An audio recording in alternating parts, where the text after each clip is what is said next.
Before I share this story with you, I want you to know something. What you're about to hear is a work of fiction. The names, the town, the events, all imagined. But the loneliness of a girl waiting for someone to want her, the ache of finding love after it's gone, the quiet miracle of a stranger opening their door to you, those things are as real as the breath in your chest.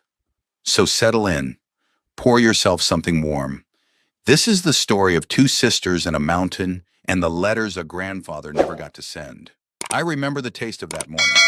Cold oatmeal and powdered milk, the same breakfast for 17 years at St. Catherine's Home for Girls in Louisville, Kentucky. But that Tuesday in September of 2019 was different because I knew it was my last meal there and because my little sister Junie was coming with me. She was 11 years old and small for her age, with hair the color of wet hay and eyes that had learned too early not to expect much. She sat across from me at the long metal table, and she was trying to be brave.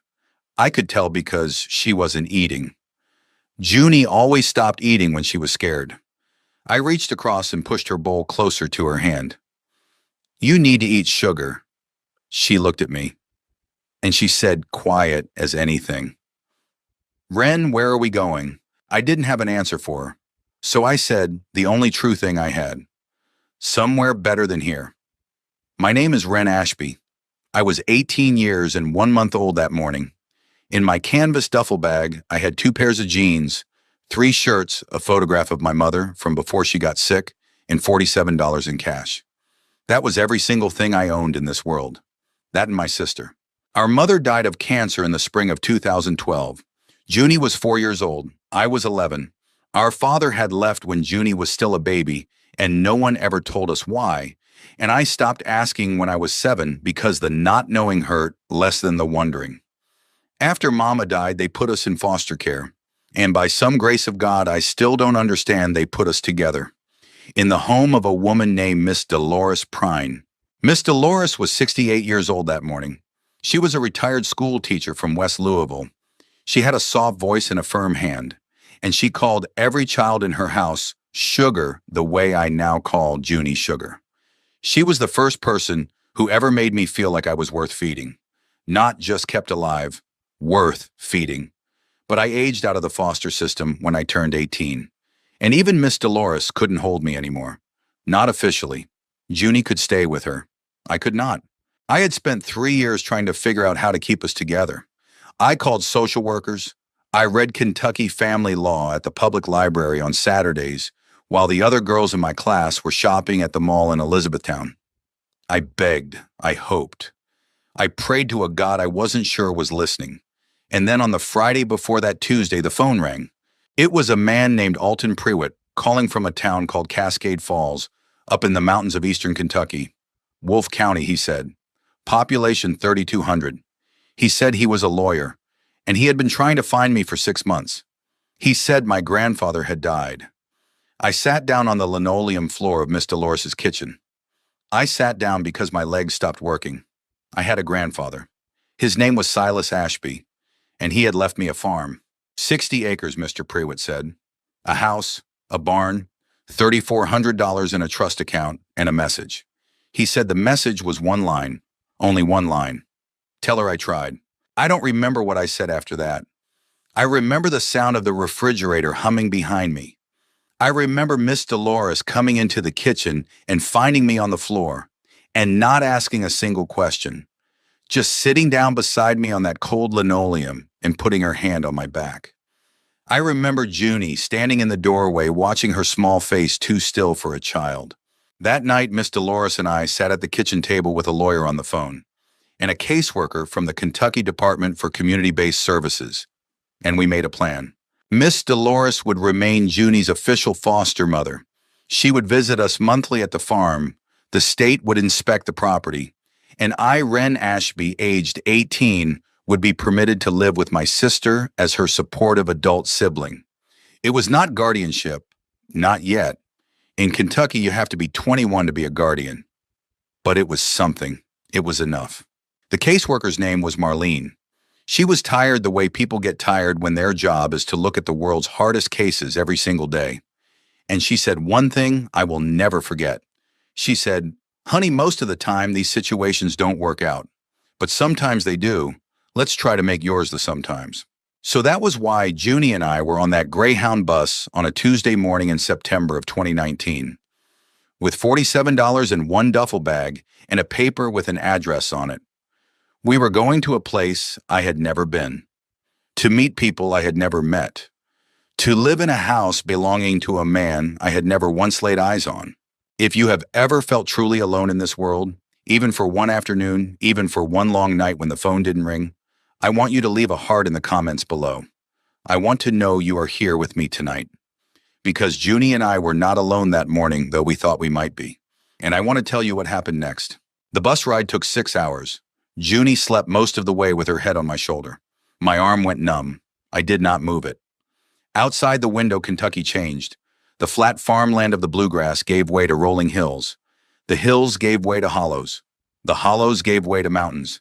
Not the sharp mountains you see in postcards of Colorado. These were older mountains, softer, green and worn down like the shoulders of an old woman who has carried too much. We got off the bus at a gas station in a town called Campton. From there, a man Mr. Prewitt had sent, a farmer named Owen Barlow, drove us the last 30 miles to Cascade Falls in his Ford pickup truck. He was maybe 60. He had a face like an old leather glove. He did not say much, but when Junie asked him if there were any dogs at the farm, he said, "There's a dog at every farm in Kentucky, honey, even the ones without dogs." That was the first time Junie laughed all day. Cascade Falls was one main street, a diner called Ruby's with red vinyl booths in the window, a feed store with sacks of grain stacked on the porch, a Methodist church with a white steeple, a hardware store, a bank, a funeral home, a post office no bigger than a shed, and around it, all around it, mountains and trees and sky so wide it made my chest feel funny. Mr. Prewitt's office was above the hardware store. You climbed a wooden staircase on the outside of the building. You knocked on a door with pebbled glass, and a voice said, "Come on in, honey." That's how they say it here. Honey, sugar, sweetheart, not as flirtation, as benediction. Alton Prewitt was 68, thin as a rail, white hair combed carefully to one side, and he wore a bow tie, an honest-to-God bow tie. It was navy blue with tiny yellow dots. He stood up when we came in. He shook my hand like I was somebody, and he crouched down to Junie's height and shook her hand too. He said, "Miss Junie Ashby, it is a pleasure to make your acquaintance." Junie giggled, actually giggled, and that sound in that old office with the afternoon light coming through the pebbled glass, that sound is one I will carry with me until I die. Mr. Prewitt sat us down. He opened a folder. He explained the property in detail. 60 acres of mixed pasture and woodland. A 4-bedroom farmhouse built in 1911, needing repairs but sound in structure. A barn from 1934. 2 smaller outbuildings. A creek called Bittersweet Branch running through the eastern edge. Property taxes paid through December of that year. After that, they'd be my responsibility. Then he stopped. He set the folder down. He took off his reading glasses, and he looked at me for a long moment. He said, "Your grandfather was my friend, Miss Ashby. He was my friend for 41 years, and there is something I need to tell you that is not in this folder." He reached into his desk drawer. He pulled out an old brass key on a leather cord. He set it on the desk between us. He said, "Your grandfather did not stop looking for your mother, not ever. And when your mother died, he did not stop looking for you. He came to Louisville 3 times. He wrote to the state. He hired a lawyer in Frankfurt. And every single door was closed to him because of privacy laws in the foster system. He was a stranger to you on paper. That is what the state said. A stranger." Mr. Prewitt's voice got a little rough on that last word. He cleared his throat. "But he was not a stranger. And this key opens a box on the farm that will explain everything. He wanted me to give it to you. Not to tell you what's in it, only to give it to you. So this is me giving it to you." I took the key. It was warm from being in the desk, or maybe from being in his hand. Junie leaned against my side. She said quiet, "Ren, are we going to see it now?" I looked at Mr. Prewitt. He smiled a small, sad, kind smile. And he said, Owen's going to drive you out there right now, honey. Your grandfather made sure the electricity was on, made sure there was firewood, made sure he was that kind of man. Have you ever seen a place for the very first time and known in your bones that you'd seen it before, not with your eyes? Deeper than eyes. Somewhere behind your ribs where the truth of who you are lives quietly waiting to be recognized. If you felt that, close your eyes for a moment. Remember it, and then come back to me, because that's what happened when the truck came around the last bend of that gravel road. The farm sat in a shallow bowl of land between two ridges. The house was white clapboard, 2 stories, with a wraparound porch and a green tin roof gone soft with rust at the seams. The paint was peeling in long strips like sunburned skin. One of the porch posts had settled to the left, giving the whole house a sleepy tilt as though it had been waiting a long time and was starting to nod off. Behind the house, the barn stood square and dark and honest, the way old Kentucky barns do. Beyond that, a pasture rolled up toward the tree line, gold in the late September sun. And beyond that, the mountains. Junie made a small sound, not a word, just a small, high sound like the note a bird makes at dawn. I opened the truck door. I stepped down onto that gravel drive. My boots crunched on the stones, and I stood there. I just stood there. Owen Barlow did not say a word. He is a wise man, Owen Barlow. He knew what that moment was. We walked up to the porch. The wooden steps groaned under our weight, and on the porch railing, someone had left a mason jar of wildflowers. Black-eyed Susans and Queen Anne's lace, fresh, cut that morning. I turned to Owen. I opened my mouth to ask. He was already smiling. He said, "That'll be Opal Whitfield. She lives at the next farm over. She's been leaving flowers on this porch every Tuesday morning for 6 months since your grandfather passed. Said she wanted the house to know it was still loved." I did not know how to receive that sentence. I don't think I did receive it. Not fully, not in that moment. I just stood there on that porch with a jar of wildflowers in front of me and my sister at my side and a brass key in my pocket. And I felt something shift inside me. Something old and locked began to loosen. We went inside, and an old house welcomed us the way old houses do, with the smell of wood smoke long since gone cold, and beeswax on the floors, and paper that had been read many times. There was a parlor with a stone fireplace big enough to stand in, a kitchen with a farmhouse table long enough to seat 10, a staircase with a banister worn smooth by 90 years of hands. And in the parlor, on a small side table beside a wingback chair, there was a framed photograph turned face down. I picked it up. I turned it over. My mother, 16 years old, on a horse, laughing. I had never seen my mother laugh like that. I had never even known she could laugh like that. Mama's face in my memory was always the face of a tired woman. A woman who worked 2 jobs and slept on couches and got sick too young. But this girl in the photograph was somebody I had never met. This girl was joyful. Junie came up beside me. She looked at the picture for a long time. She said very softly, "That's Mama." I said, "That was Mama," when she was almost my age. And Junie touched the glass with one finger.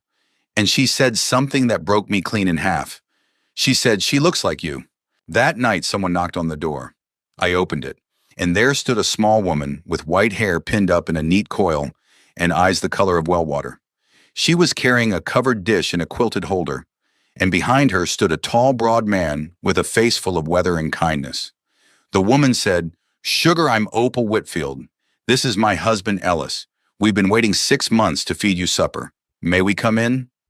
I did not have words. I stepped aside. Opal Whitfield was 72 years old that night, and Ellis was 74, and they came into that kitchen like people coming home. Opal put the casserole on the counter. She lit the burners of the old gas stove. She opened cabinets she had opened before, and she found plates and cups exactly where she knew they'd be. Ellis went out to the porch and came back with an armload of firewood, and he built up a fire in the parlor without being asked. They fed us. Chicken and dumplings, green beans cooked with bacon, cornbread from a cast iron skillet.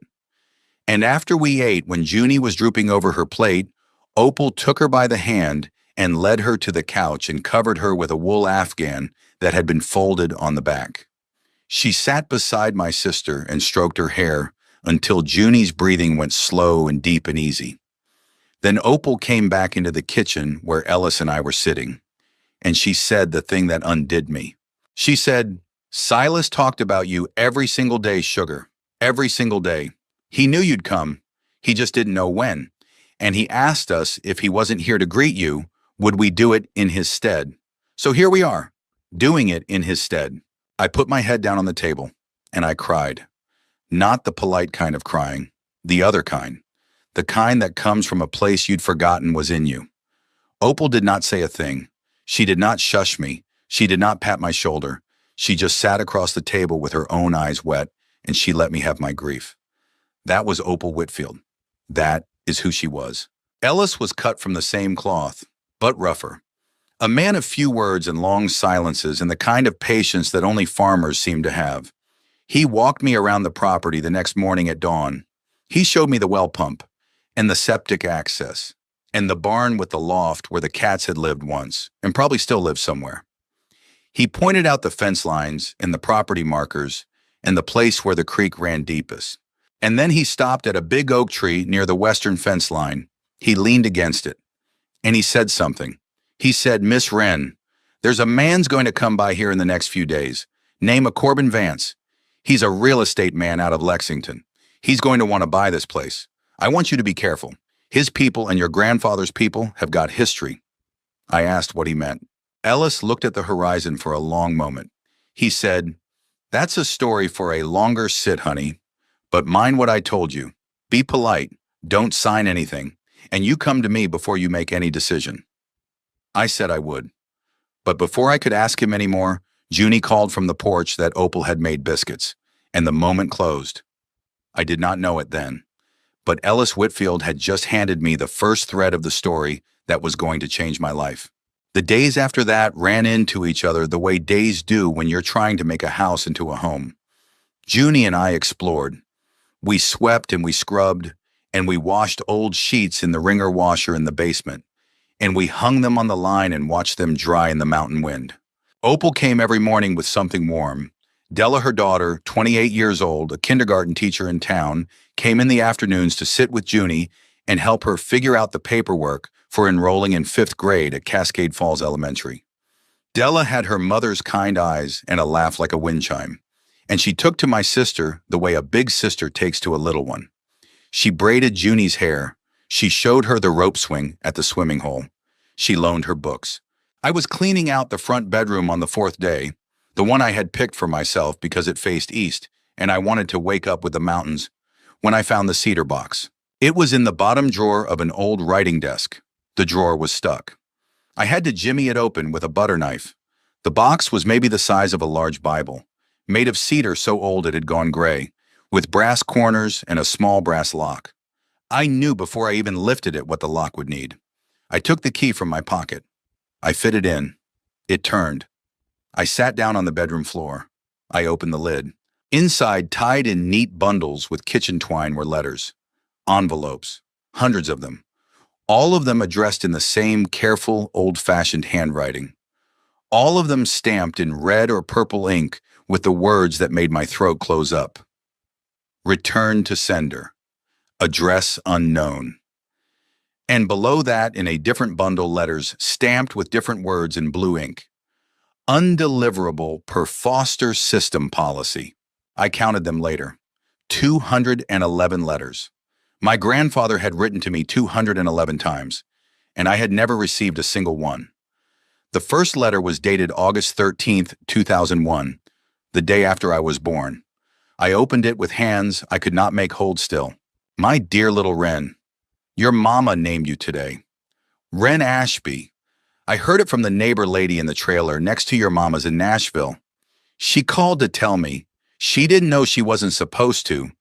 Your name means small bird. Small birds are the bravest ones, my mother used to say. They sing loudest in the coldest weather. I have never met you. but I am going to write to you until you find me, or until I run out of words. Whichever comes first. All my love. Your grandfather, Silas Ashby. I could not read another one. Not that day. I put the first letter back in its envelope, and I put my face in my hands. And I sat there on that bedroom floor for a long time. If you're still with me, and this story is finding a home in your heart, I want you to do something for me. I want you to subscribe to this channel, because I am going to tell more stories like this one, stories about second chances, and about the love that outlives us. And in the comments, I want you to tell me something. Tell me the one letter you wish someone had written to you, even if it never came, especially if it never came. Someone else needs to read what you write tonight, because what I am about to tell you next is where the story turned, and I want you here with me for it. Corbin Vance came on a Thursday. He drove a black BMW up my gravel drive, and it did not belong there. That is the first thing I want to say.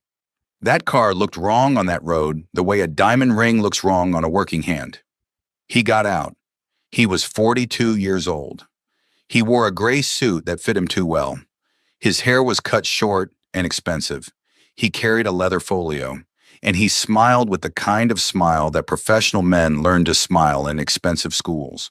He said, "Miss Ashby Corbin Vance, mind if I come up on the porch?"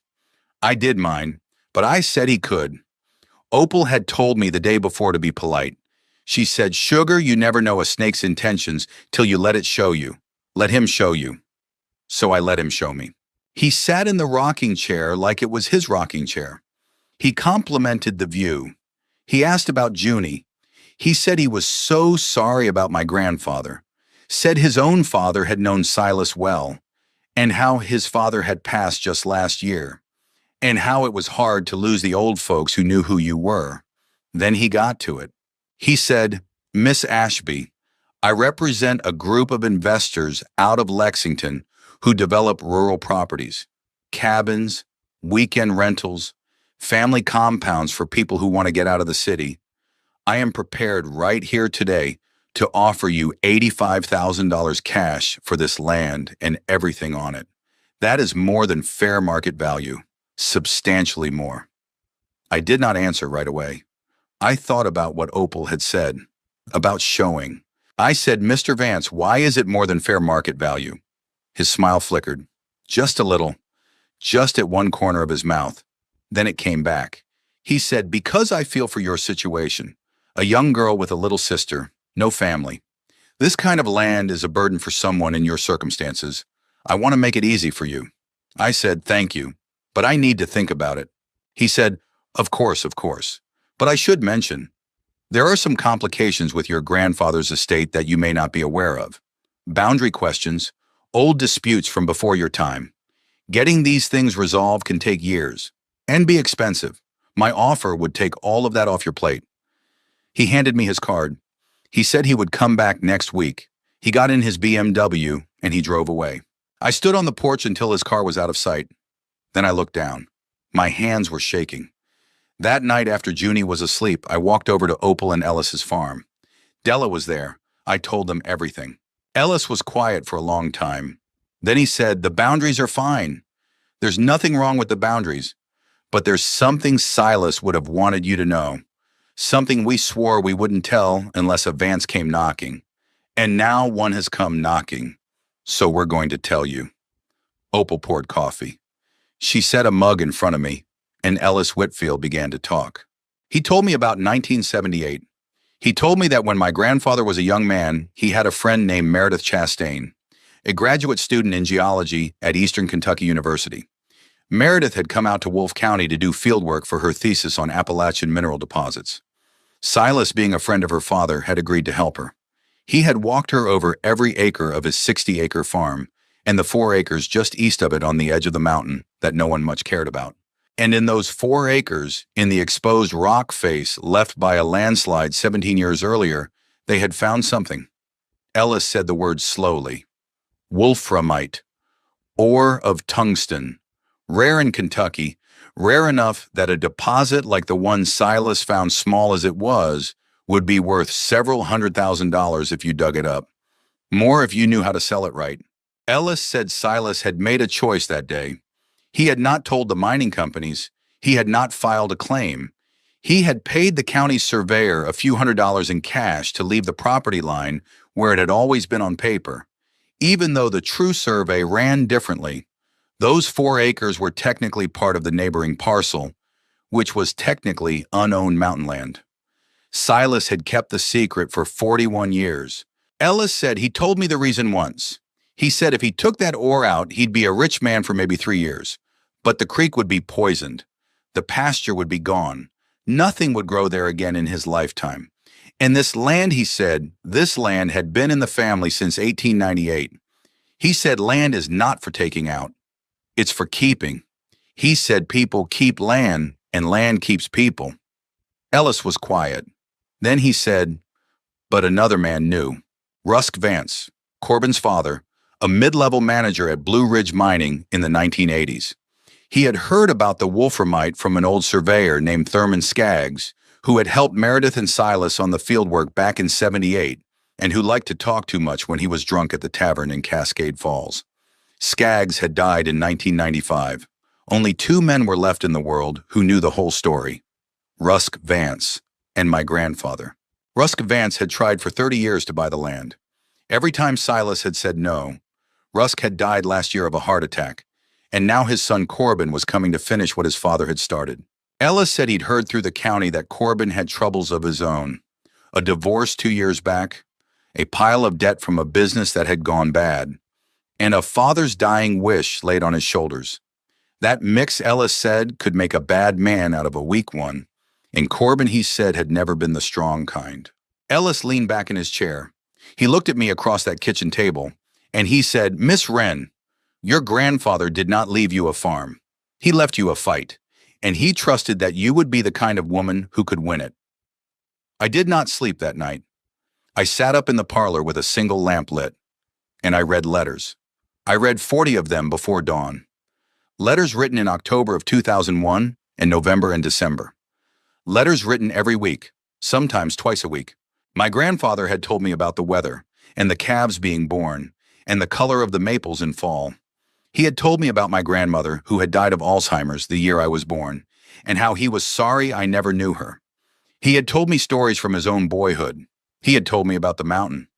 And in one letter dated November 17, 2001, when I was 3 months old, he had written this: Little Wren, I do not know where you are. I sent this month's letter to the last address I have for your mother. It came back yesterday. Marked unknown. I am going to keep writing anyway, because I read once that Emily Dickinson wrote 1,000 poems that no one read while she was alive, and she wrote them anyway, because the writing was its own kind of prayer. So these letters are my prayers. If you never read them, they still went out into the world with your name on them. That's more than nothing. Your grandfather. I put my head down on the arm of that wing-back chair, and I wept for the second time that week. And I understood something I had not understood before. I understood that I had been loved, even in the years when no one had told me, even in the years when I had believed I was disposable. I had been loved, in a house I had never seen, by a man I had never met, loved without stopping, loved without knowing. That was the moment the fight became worth having. The next morning I found the map. I was in the barn with Ellis. He was showing me how to check the wooden foundation beams for rot, tapping them with a small hammer and listening to the sound. In the corner of the tack room in an old wooden feed bin, under a lid nailed shut with rusted 20-penny nails, we found it. A tin box, wrapped in oiled cloth, and inside the cloth, a leather-bound journal and a folded piece of paper, gone amber at the creases. The journal dated back to 1978. My grandfather's handwriting cleaner then, less shaky, page after page of daily entries, weather, cattle, the names of neighbors and their children. And in March of 1978, an entry. Started field work with Meredith Chastain this morning. She is a bright young woman. Her father would be proud. We began at the north fence and worked east. Thurman Skaggs is helping carry the equipment. Found some interesting quartz veining near the landslide scar. Meredith is excited. She thinks there may be something worth sampling. And a week later, in a different hand, hurried. Assay came back. Wolframite, High concentration. Meredith and I have talked. She will not publish. I will not file a claim. We agree the land does not need this. Skaggs was there when we opened the report. I hope he understands what silence means. Attached to that page folded flat was a Polaroid photograph. Two young people standing in a rocky outcropping holding up a piece of dark stone, both of them smiling. My grandfather dark-haired and lean at 32, Meredith Chastain, 21, and serious with her hair in a long braid. Dated on the back in ballpoint pen. April 4th, 1978. Ellis let out a low whistle. He said, "That's your proof." I did not understand yet. He said, "Rusk Vance's son is going to come at you with a lawsuit, honey. He's going to claim those 4 acres, or he's going to claim the mineral rights on this whole farm, or he's going to try some other lawyer trick. But this is dated. This is signed. This is a witness who's still alive. This is the story in your grandfather's own hand 41 years before Corbin Vance was even born." I asked what we should do with it. Ellis said, "We take it to Alton Priewit, right now, today, and we make copies, and we lock the original in a safe deposit box at First National in town. Because I promise you, Sugar, that boy is going to try to get his hands on it." We did all of that. Before noon, the journal and the photograph were in a fireproof safe deposit box at the First National Bank of Cascade Falls. 2 copies were in Alton Priewit's office. 1 copy was in a manila envelope in the drawer of my kitchen table. Because Ellis said it was smart to have one where it could be seen and taken. Because sometimes, he said, letting a snake think he's stolen something is the fastest way to catch him. It took Corbin Vance 8 more days to make his move. In that time, a great many small things happened. Junie started 5th grade at Cascade Falls Elementary.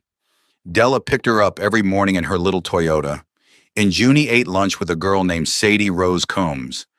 And by the end of the first week, she had been invited to 2 birthday parties and a sleepover. My sister, who had once eaten alone in the corner of the cafeteria at her old school in Louisville. My sister, who had been called foster trash by children who did not know better. My sister was becoming someone's best friend. I planted a small kitchen garden in the raised bed behind the house. I did not know what I was doing. But Opal came over and showed me how to prepare the soil for winter, how to mulch with leaves, how to plant garlic in October so it would come up in spring. I met the mailman, a jovial, round-faced man named Junior Blevins, who had known my grandfather since childhood. I met the pastor of the Methodist Church, a soft-spoken woman named Reverend Elaine Hobart, who did not ask me to come to services, but let me know the door was always open. I met the woman who ran Ruby's Diner, a widow named June Sizemore, who told me my grandfather had eaten breakfast at her counter every Wednesday morning for 30 years, and who from then on gave Junie a free slice of pie every time we came in. The town was learning me, and I was learning the town. And then on a Thursday afternoon, a courier from Lexington drove up my gravel road and served me a lawsuit. Corbin Vance was suing me for boundary encroachment. He claimed through his attorney that a survey his family commissioned in 1988 showed the true property line of the Ashby farm ran differently than the county records showed. He claimed the 4 acres in question, plus a strip of pasture along the eastern edge, actually belonged to the Vance family estate. He wanted the land. He wanted damages. He wanted my grandfather's estate to pay his legal fees. I read the papers 3 times. I called Alton Priewit. He drove over that afternoon. He read the papers. He set them down. He took off his glasses. He looked at me and he did not smile. He said, "Wren, honey, I'm going to tell you the truth. I can defend this. I will defend this. But this kind of suit in Kentucky courts with a Lexington firm on the other side can take 2 to 3 years, and it can cost $40,000 to $60,000. And that is money you do not have." I nodded. I already knew. He said, "But I know somebody in Frankfort. Her name is Marguerite Boone. She's 65 years old, and she is the meanest, sharpest, most decorated Appalachian land rights attorney in the Commonwealth of Kentucky. And she owed your grandfather a favor, a big favor, from 20 years ago." I asked what favor. Alton smiled for the first time. He said, "Silas testified in a case for her, way back. A case about black lung compensation for coal miners in Perry County. Miners against the mining company. Your grandfather knew things from his years working underground when he was young that helped Marguerite win that case. She never forgot. She told him if he ever needed a favor from her, all he had to do was call. He never called. But now, honey, you're going to call for him. I called her that evening. She picked up on the second ring. I told her who I was. There was a long silence on the line, and then Marguerite Boone said in a voice like gravel, wrapped in velvet, "Silas Ashby's granddaughter. I've been waiting a long time to hear from your grandfather, but I suppose you'll do just as well. Tell me the whole story, sugar. From the beginning." I did. When I finished, she said, "I'll be in Cascade Falls Tuesday morning.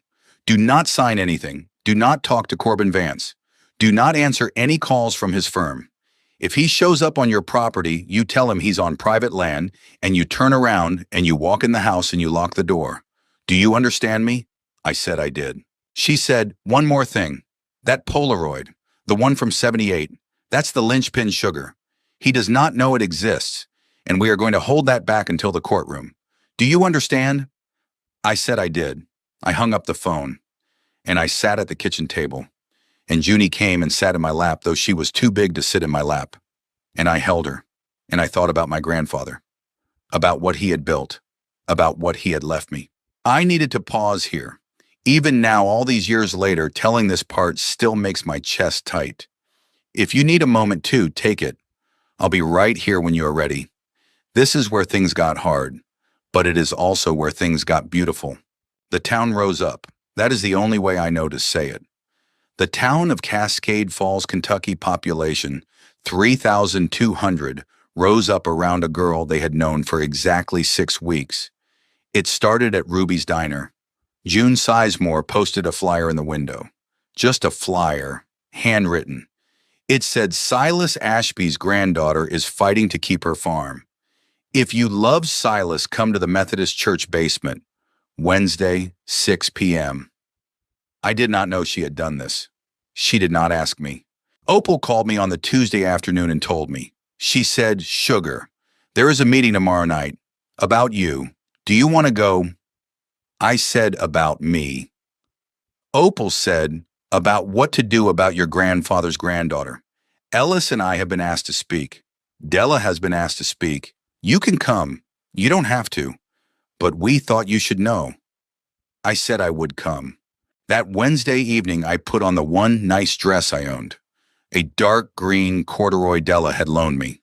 Junie put on her school clothes. Ellis drove us in his truck to the Methodist Church, and when he pulled up to the parking lot, my mouth fell open. There were 43 cars in that lot. They were still coming in as we walked to the door. The basement of the Methodist Church was set up with folding chairs in rows. There were plates of cookies and urns of coffee on a folding table in the back. And the room was full, standing room only. Old men in overalls, middle-aged women in cardigans, teenagers who had come with their parents, farmers, and the postman Junior Blevins, and Reverend Hobart, and the man who ran the hardware store whose name was Odell Puckett, and dozens more I had never met. Owen Barlow was there. Meredith Chastain, driven up from Richmond that afternoon by Alton Prewitt, was there. Even Miss Dolores Prine was there, having driven up from Louisville that morning after Opal called her the day before. Miss Dolores, who had already given more than any woman could rightly give. Junie squeezed my hand so tight I thought my fingers might break. Reverend Hobart called the meeting to order. She said one thing. She said Silas Ashby was one of us. His granddaughter is one of us now. Let's talk about what to do. And then one by one, they stood up. An old man named Cletus Hall stood first. He had to lean on a cane. He said, "In the winter of '86, I couldn't pay my heating oil. Silas Ashby drove up my driveway with 200 gallons in the tank of his old fuel truck. Never asked for a dime. Told me to pass it on when I could. I have passed it on every year since. I'm passing it on tonight." And he pulled an envelope out of his coat pocket and put it on the table. A woman named Charlene Fields stood up. She said, "When my Danny was killed in the mine collapse in '99, Silas Ashby was the first man at my door. He organized the whole community. He rebuilt my porch. He drove my kids to school for 3 months. He is the reason we did not lose our house. Whatever this girl needs, I am giving. Envelope on the table. Odell Puckett stood up. He said, Silas bought his nails at my store for 40 years. When my daughter was sick and we needed to get her to Cincinnati Children's, he offered his truck and his time and his gas money. This town owes him. I owe him. Envelope on the table. For an hour and a half they stood. 43 of them. Every single person who had come stood and told a story and put down a gift. Some of them were $50. Some of them were 1,000. One old widow who lived alone and had almost nothing put down 5 $1 bills held together with a paperclip. And she said, I'm sorry it isn't more sugar, but it is what I have. Ellis stood up last among the townspeople. He said, I've been raising Angus cattle on my farm for 41 years. I've got a fine herd. 5 of them are going to auction on Saturday. Every dollar comes to Miss Wren. Meredith Chastain stood up. She said, I have known this family for over 4 decades. I am prepared to testify to everything I saw in April of 1978. I am not afraid of Corbin Vance, and I am not afraid of his lawyers. My reputation belongs to Silas Ashby as much as it belongs to me. Miss Dolores Prine stood up. She said, I raised this girl. I know her heart, and I know her sister's heart. And I am here to tell all of you this town has taken in 2 of the finest children I have ever known. You will not be sorry. And then at the very end, a young woman I had never seen before, maybe 25, plain-faced and nervous, stood up in the back row. She said her name was Marlee Skaggs. She said, my grandfather was Thurman Skaggs. He drank himself to death when I was 2 years old. Nobody in this town has any reason to love the name Skaggs. But my grandmother told me once before she passed that Papa did one good thing at the end of his life. He kept his mouth shut about something Silas Ashby had trusted him with. He kept his mouth shut until he died. I don't know if that matters, but I wanted to say it. I wanted to say that even a Skaggs kept faith with an Ashby once. The room was quiet. I could not stand up. I could not speak. Junie was crying against my shoulder. Opal was holding my hand. Ellis was wiping his eyes. When the meeting ended, the envelopes on the table came to $18,473. Ellis's cattle sold on Saturday for $7,200. Marguerite Boone accepted the case for a reduced fee of 40% off her usual rate. My grandfather's trust account still had $3,100 in it.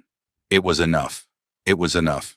The trial was set for the last week of January 2020. But before it began, one more thing happened. Corbin Vance made a mistake. On a cold evening in mid-December, Ellis and I were walking back from the barn at dusk. The wind was up. The trees were bare. We saw a light where there should not have been a light. Down by the creek near the eastern fence line. A flashlight. Ellis put his hand on my arm. He said, stay here. I said, no. We went together, quiet on the frozen ground. There was a man down there. He was not Corbin Vance. He was an older man, maybe 55, thin, wearing a stained work coat and worn boots. He had a shovel. He was digging. Actually digging at the very spot the old journal had marked on the map. Digging for the Wolframite outcrop. Ellis called out, you lost friend.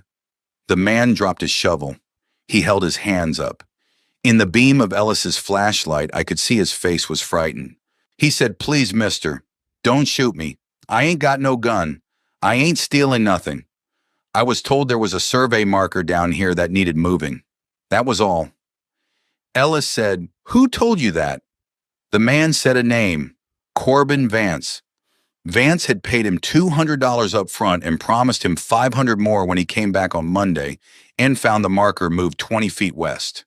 The man's name was Delmer Kite. He was 55 years old. He was drunk.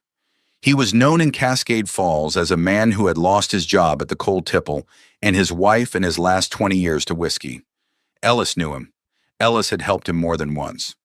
Ellis picked up the shovel. He set it aside. He put his hand on Delmer Kite's shoulder. He said, Delmer, you are going to come inside with us. You are going to have coffee. You are going to tell us everything Corbin Vance said, and then Sheriff Hargrave is going to come out here, and you are going to tell him too. And then, Delmer, you are going to be a witness in a courtroom, and you are going to help this girl. Do you understand me? Delmer Kite began to cry. In the cold and the dark by the frozen creek, this old man began to cry. He said, "Ellis, I am so tired of being the man I have been."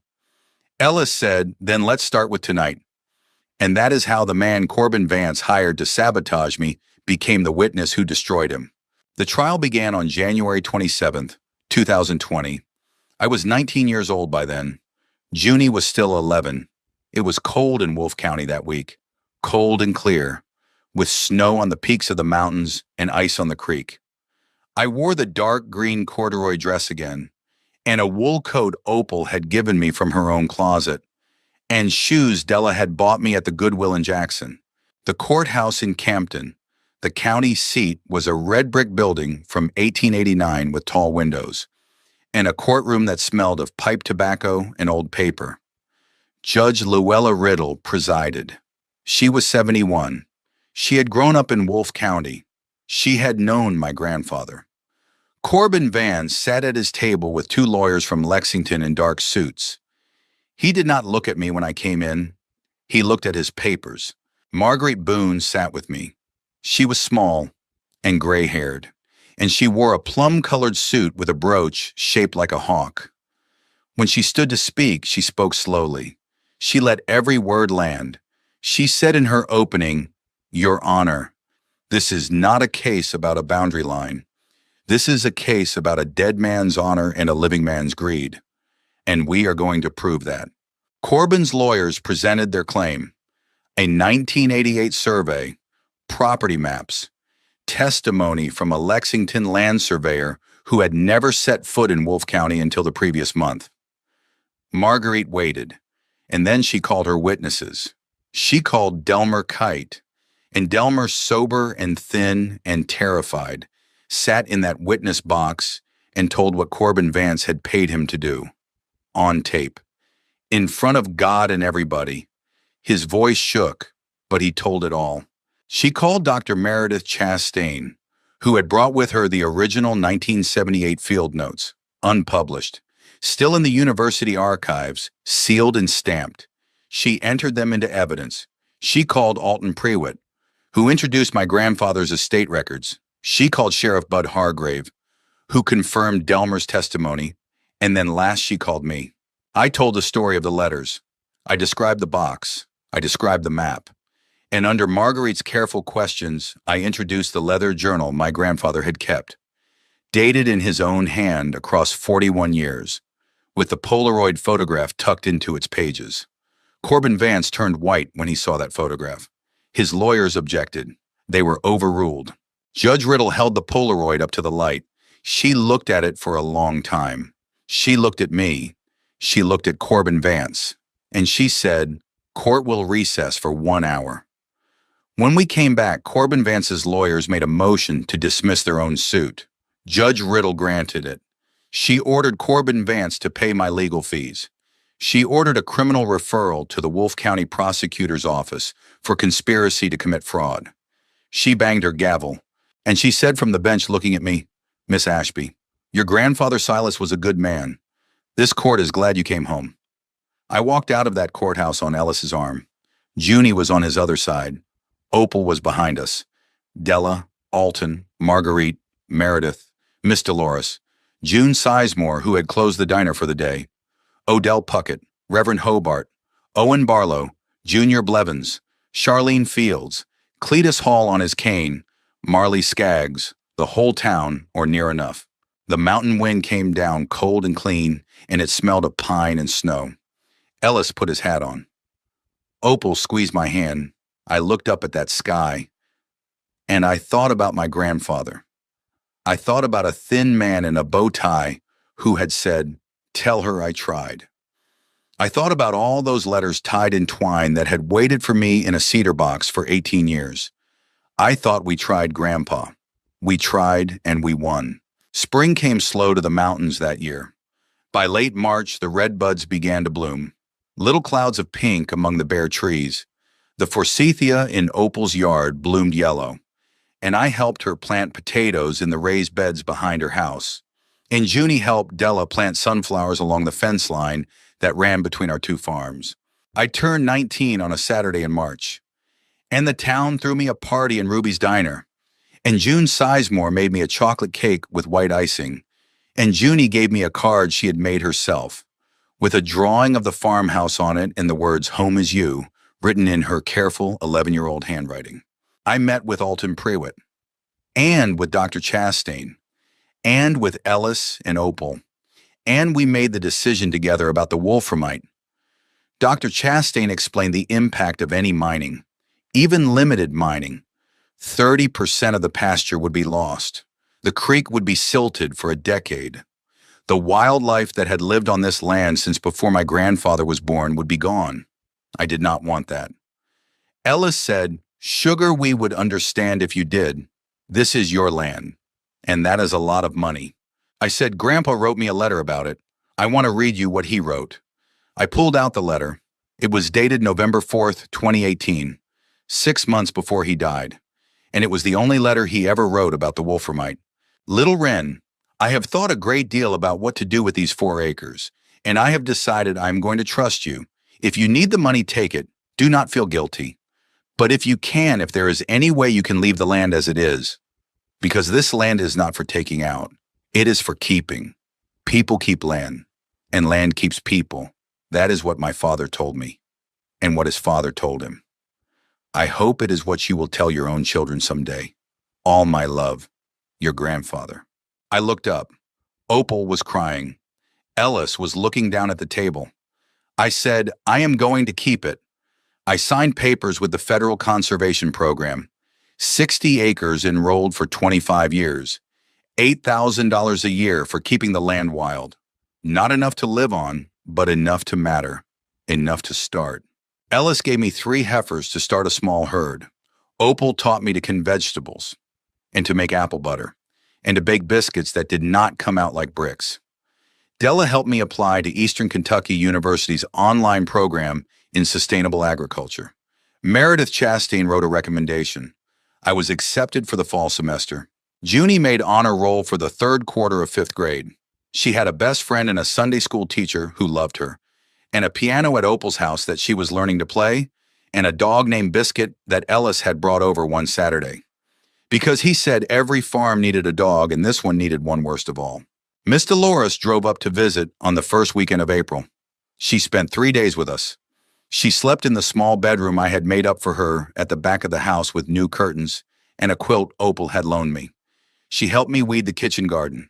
She sat on the porch and drank sweet tea. She played cards with Junie on the parlor floor. On her last evening, she asked me to walk with her to the front porch. We sat there in the twilight. The mountains were purple against the fading sky. The peepers were calling from down by the creek. Somewhere up in the hills, a whippoorwill. Miss Dolores reached into her handbag. She pulled out a small box wrapped in brown paper and tied with kitchen string. She said, "Sugar. I have kept this 8 years, waiting for the right moment. I think this is the right moment. Now." I took the box. She said, "Your mother wrote these in the last 3 months of her life, in her hospital room in Louisville. She gave them to a nurse there, a good woman named Ida Farnsworth, who happens to be my cousin. Your mama told Ida, only give these to Wren when she's found her real home. Not a foster placement, not a room somewhere. Her home. The place she'll die in, if she's lucky. Ida gave them to me the winter after your mama passed. I have carried them from house to house with me for 8 years, honey. Waiting." She looked out at the mountains. She said, "Sugar, I believe this is home." I opened the box. Inside were 7 letters, each addressed to me in my mother's handwriting. Handwriting I had almost forgotten I remembered. The first letter was dated January of 2012, the last February, 3 weeks before she died. I opened the last one first. I don't know why. I just did. My Wren, I am going to die. I know that now. I am so sorry. I am so sorry for all the things I did not tell you. I want you to know that I loved you and Junie every single day. Every single one. Even the days I was too sick to say so. Even the days I was too tired. If I could give you one thing before I go, it would be this. There is a man, my father, in the mountains of Eastern Kentucky. His name is Silas Ashby. I ran away from him when I was 17. I was wrong to do it. I was so wrong. He is a good man. If you can ever find him, find him. Tell him I am sorry. Tell him I loved him. Tell him I loved you and Junie all the way to my last breath. All my love. Mama. Miss Dolores was quiet beside me. She said, "Did you find him, sugar?" I nodded. I could not speak. She said, "Then it happened. She got what she wanted, even from heaven. I want to tell you one last thing, and then I will let you go." That night after Miss Dolores went to bed, I walked out into the pasture. I walked all the way to the big oak tree where Ellis had told me about Corbin Vance back in September. I put my hand on the bark. It was rough and cold and old. I said out loud, "Grandpa, I'm home. We're home. Mama's home too. I'm sorry it took us so long. Thank you for waiting." The wind moved through the branches above me. Somewhere down at the creek, an owl called, and I stood there for a long time, in the dark, on land that had been in my family since 1898. The next morning I sat at the kitchen table, and I wrote the first entry in a new journal, a green cloth-bound notebook Della had given me for my birthday. I wrote at the top of the first page for my grandchildren who I have not met yet, so they will know. And then I began.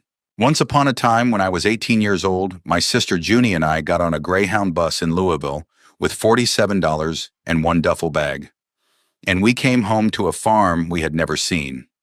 And I want to tell you how it happened, because it is not the story I would have chosen for myself. But it is the story I got. And it turned out to be the best story I could imagine. I write in that journal still, every week, sometimes more.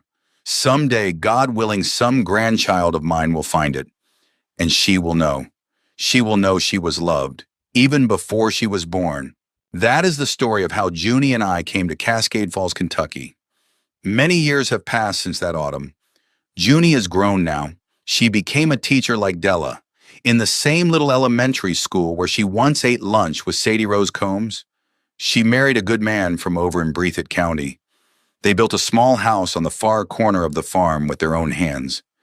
She has children of her own now. She is happy.